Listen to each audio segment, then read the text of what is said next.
नमस्कार विद्यार्थी मित्रांनो, आपण आजच्या या व्हिडिओमध्ये बघणार आहोत प्रिंटरेस्ट हे ॲप कसं डाउनलोड करायचं आहे। तर सर्वात अगोदर प्ले स्टोअरमध्ये जायचं आहे आणि त्यामध्ये प्रिंटरेस्ट हे नाव टाईप करायचं किंवा व्हॉइस टायपिंगमध्ये बोलून हे नाव टाईप करायचं आणि सर्च करायचं। या ठिकाणी बघा तुम्हाला हा सिम्बॉल दिसत असेल, तर लाल कलरचं आणि त्यामध्ये पी असं अक्षर लिहिलेलं हे ॲपचा सिम्बॉल आहे। हे ॲप तुम्ही डाउनलोड करायचं आहे। त्यासमोर इन्स्टॉल हे नाव दिसत असेल, तिथून इन्स्टॉल करायचं आहे। इन्स्टॉल केल्यानंतर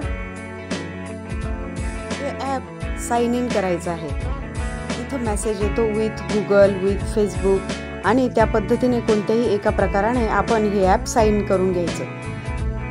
या ॲपमध्ये लहानांपासून मोठ्यांपर्यंत सर्व उपयोगी व्हिडिओ, इमेजेस आहेत, परंतु आपण हे ॲप तुमच्या अभ्यासासाठी डाउनलोड केलेलं आहे।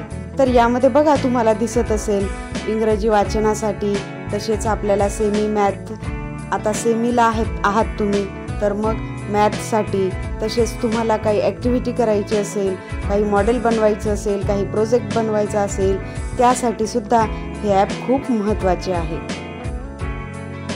इथे तुम्ही सर्चवर क्लिक करून तुम्ही ॲडिशन, सबस्ट्रॅक्शन्स, असेंडिंग, डिसेंडिंग ऑर्डर्स, त्यानंतर इंग्रजीचं phonic words reading, English reading, easy sentences reading, अशा पद्धतीने वेगवेगळ्या प्रकारे आपण सर्च करू शकतो। त्यानंतर तुम्हाला ड्रॉइंग काढायची असेल, इझी ड्रॉइंग म्हणून आपण जी ड्रॉइंग काढायची असेल त्या ड्रॉइंगचे पिक्चर्स येतात, व्हिडिओ येतात आणि त्या पद्धतीने आपण अभ्यास करू शकतो। तर अशा पद्धतीने आपण या ॲपचा उपयोग आपल्या अभ्यासासाठी करायचा